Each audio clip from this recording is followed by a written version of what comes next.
भाई जो गुरु वचन पे डट गए, कट गए फंद 84 के। ये वो सनातन परम धाम है, अगमदीप सबसे ऊपर का लोक, आगे वाला अमरापुर, सतलोक, सत्यलोक, अविनाशी लोक, सनातन परम धाम।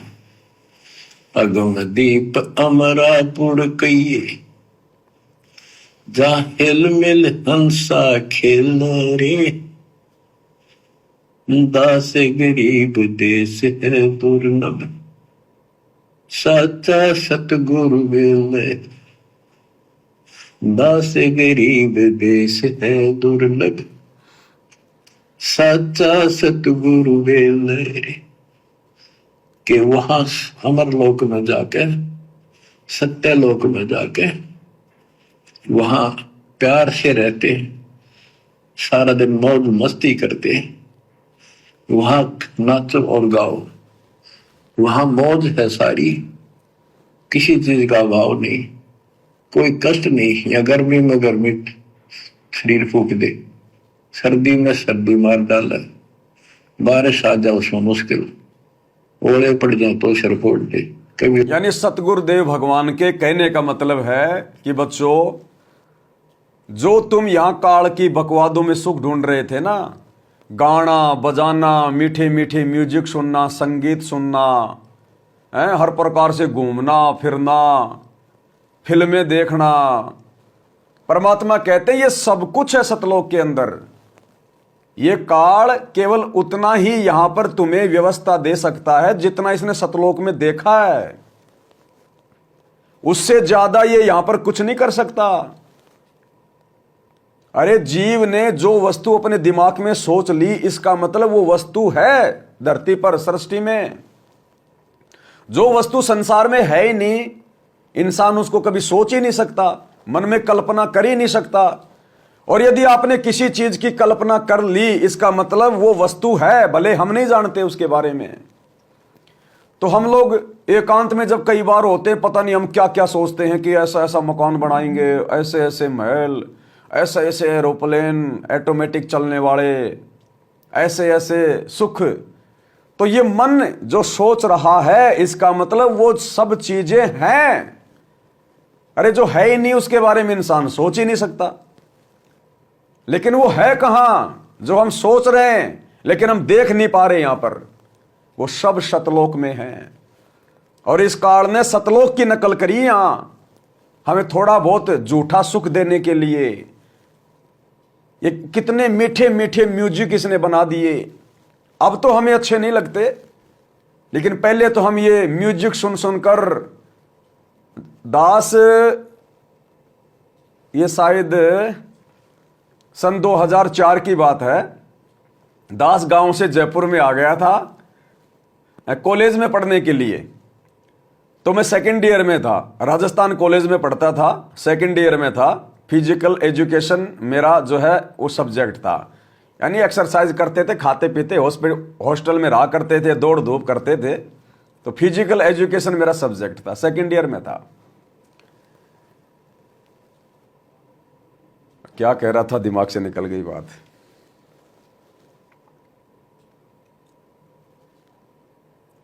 अब देखो ऐसा ही होता है, जंजाल, निकल गई बात दिमाग से। बहुत अच्छा पॉइंट था।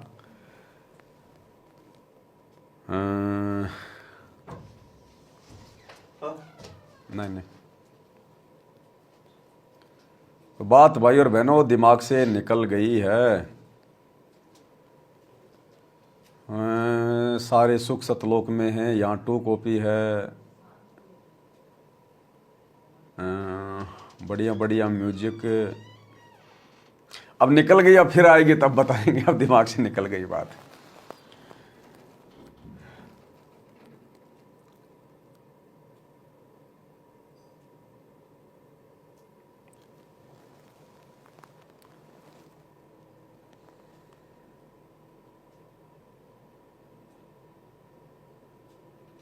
अब नहीं आएगी इतनी जल्दी, हो सकता है मालिक को ना मंजूर हो ये बात बताना, क्योंकि परमात्मा की दया से चल रहे हैं हम। तो परमात्मा जितना चाहेगा उतनी बुद्धि उतनी बुद्धि ओपन करेगा, उतना ही बुलवाएगा जितना मालिक चाहेगा। जीव अपनी तरफ से कुछ बोलना चाहेगा तो परमात्मा इजाजत नहीं देगा, क्योंकि रिमोट तो परमात्मा के हाथ में है ना। परमात्मा चैनल को चेंज कर देगा। तो लगता है परमात्मा ने चैनल को चेंज कर दिया। परमात्मा नहीं चाहते होंगे उस बात को, फिलहाल परमात्मा उसको उचित नहीं समझ रहे होंगे। तो चलो, हमें तो परमात्मा की रजा में राजी रहना, फिर आगे देखेंगे। चलो आगे बढ़ते हैं। कभी रोग, कभी शोक, कोई मर गया, कोई हो गया, कोई जी गया, कोई या 24 आ गई दिमाग में, आ गई। तो दास 2004 में सेकेंड ईयर में पढ़ा करता था, हॉस्टल में रहता था। और हॉस्टल के बाद फिर मेरे मामा जी का लड़का भी जयपुर में रहता था, तो मैं उसी के साथ में रहा करता था। मेरे को वही जयपुर लेके आया था, मेरे मामा जी का लड़का था बड़ा। तो उस समय एक फिल्म आई थी, और उस समय ये एफएम पे गाने आया करते थे। मोबाइल ये छोटे छोटे थे उस समय, नोकिया वाले, ये बटन वाले, एंड्रॉयड मोबाइल नहीं थे 2004 में। तो एक गाना चलता था उस समय, और जब वो गाना आता था तो हम 2-4 लड़के रहते थे मकान पे, हम डांस करने लग जाते थे। वो गाना था झलक दिखला जा, झलक दिखला जा, एक बार आजा आजा आजा आजा आजा। अब वो गाना हम इतनी बार सुनते थे, बड़ा आनंद आता था उस गाने में, ऑटोमेटिक नाचने लग जाया करते थे। तो भाई और बहनों, कहने का मतलब है, इस काल ने तो केवल सतलोक के ओरिजिनल गानों की, सतलोक वाले ओरिजिनल म्यूजिक की केवल यहां पर कॉपी कर रखी है, नकल। जैसे नमक और खांड एक जैसी दिखाई देती है, लेकिन खांड कितनी मीठी होती है और नमक कितना कड़वा होता है, खारा होता है। तो जब ये काल इतना अच्छा म्यूजिक बना के, लोगों को इतनी सुरीली आवाज देके, जब हमारे को अंदर से भावुक कर सकता है, इतना आनंदित कर सकता है, जबकि यहां का म्यूजिक, अच्छे से अच्छा गाना, अच्छे से अच्छा म्यूजिक, ये तो केवल सतलोक की तुलना में नमक है, नमक। अब सोचिए, असली आनंद कहां है, असली सुख कहां है, असली म्यूजिक कहां है, असली नाचना गाना कहां है? सतलोक में, जिसकी नकल इसने की है। परमात्मा हमें केवल यहां पर नाचने गाने के लिए मना कर रहे हैं, फिल्में देखने के लिए मना कर रहे हैं, घूमने फिरने के लिए मना कर रहे हैं, क्योंकि काल ने इन सभी चीजों के अंदर अपना खुद का निवास स्थापित कर लिया। क्योंकि यहां की ये सारी चीजें हमारे अंदर विकार पैदा करेंगी, हमारे मन को बिगाड़ेंगी, हमारी आत्मा के भाव को बिगाड़ेंगी। इसलिए परमात्मा ने इन झूठे गानों से, फिल्मों से, टीवी सीरियल से, खेल से हमारे को परमात्मा ने दूर किया है। लेकिन जब हम यहां से सतगुरु के साथ सतलोक चले जाएंगे, तो हमारे पास नाचने गाने सुनने, फिल्में देखने, घूमने फिरने, पिकनिक मनाने के अलावा दूसरा काम ही नहीं होगा। हमेशा हम बस यही आनंद लेंगे, क्योंकि वो सतलोक है, सुख का सागर है, वो सुख सागर है। वहां पर कोई काम धंधा नहीं करना, वहां कोई टेंशन नहीं है, कोई लड़ाई झगड़ा नहीं है, किसी चीज की कमी नहीं है, आपस में कोई राग द्वेष नहीं है, एक दूसरे की औरत के ऊपर कोई गंदी नजर नहीं डालता, कोई बुरी नजर नहीं डालता। वहां पर ये विकार नहीं है, मन में नहीं आते। जैसे 2 साल का बच्चा अपनी मां के साथ में नंगा होके नहाता है, मां भी बाथरूम में अपने बच्चे के सामने जो है कपड़े उतार के नहा लेती है, 2 साल के उस बच्चे के सामने। उस बच्चे के मन में कोई विकार उत्पन्न ही नहीं होता, उस बच्चे की सोच जो है वो गंदगी की तरफ जाती नहीं है। तो इस प्रकार से सतलोक में मन नहीं है, विषय विकार नहीं है। इस प्रकार से वहां पर परमात्मा ने हमारी व्यवस्था सेट कर रखी है।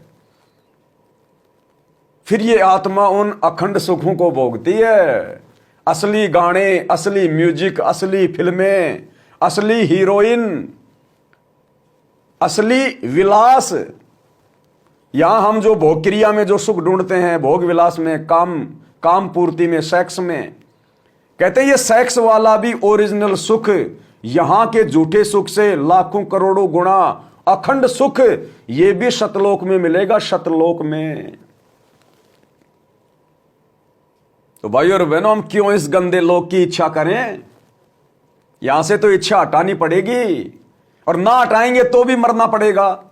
यहां से तो शरीर छोड़ के जाना पड़ेगा।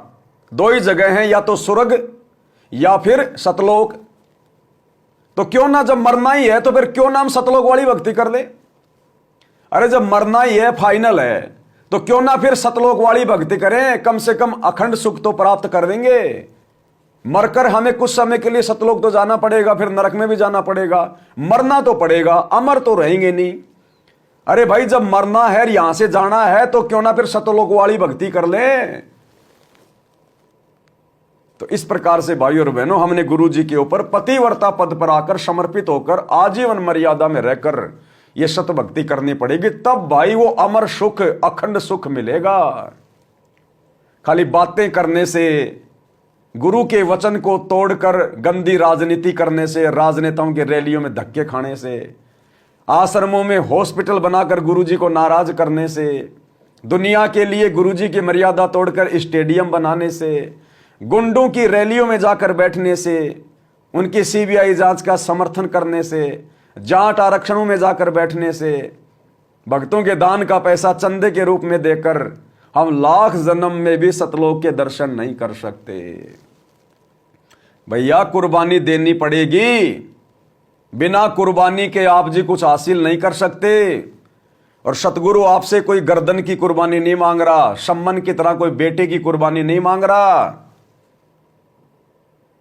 सतगुरु केवल आपसे जो मन है, जो मन की बकवाद हैं, जो बुराइयां हैं, विषय विकार हैं, सतगुरु केवल उनकी कुर्बानी मांग रहा है।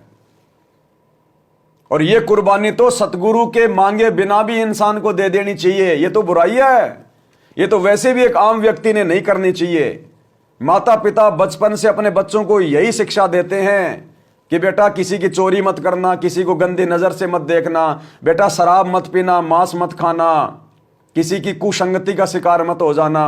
अरे यह शिक्षा तो माता पिता भी देते हैं, लेकिन माता पिता के वचन में शक्ति नहीं होती, उनके पास भक्ति नहीं होती, इसलिए उनके शब्दों का असर अपने बच्चों पे नहीं होता।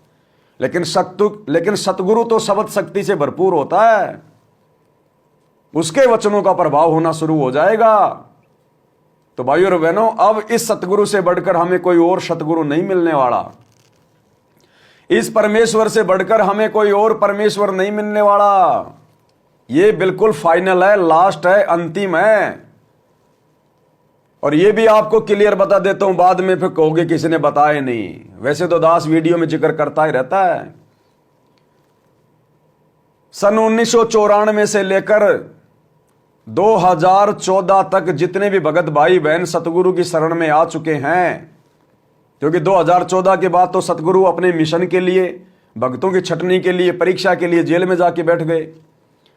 तो सन 1994 से 2014 तक यानी 20 साल तक सतगुरु ने जितने भी भक्तों को नाम दिया, दीक्षा दी, ये उनकी परीक्षा का समय चल रहा है जब तक गुरुजी जेल में हैं। इन भक्तों में से कौन कौन सतलोक जाएगा फाइनली, ये सतगुरु रामपाल जी के हिसार जेल से बाहर आने से पहले पहले निर्धारित हो जाएगा। निर्धारित। कितनी आत्माएं साथ संगति से जुड़ पाती हैं इस परीक्षा के समय ज्ञान को आधार बनाकर, बस उतनी ही आत्माएं सतलोक के लिए सतगुरु तैयार करेगा। और बाकी जो 2014 के बाद में जुड़े हैं, कोई संकल्प लेकर जुड़ा है, कोई नाम दीक्षा लेकर जुड़ा है, इन भाई बहनों को सतगुरु के आने के बाद एक बार फिर से मौका मिलेगा। अगर इन्होंने फिर भी कोई गलती कर दी तो इन आत्माओं को तो एक मौका सतगुरु फिर से देगा। लेकिन 1994 से लेकर 2014 वालों को मौका नहीं है। इसलिए भाई एक एक कदम फूक फूक के रखो। सतलोक के लिए यदि तैयार होना है तो सतगुरु के जेल से आने से पहले पहले उनके ज्ञान को आधार बनाकर साथ संगति से जुड़ जाओ। जो गुरु वचन पे डट के कट गए फंद 84 के, कट गए फंद 84 के, कट गए फंद 84।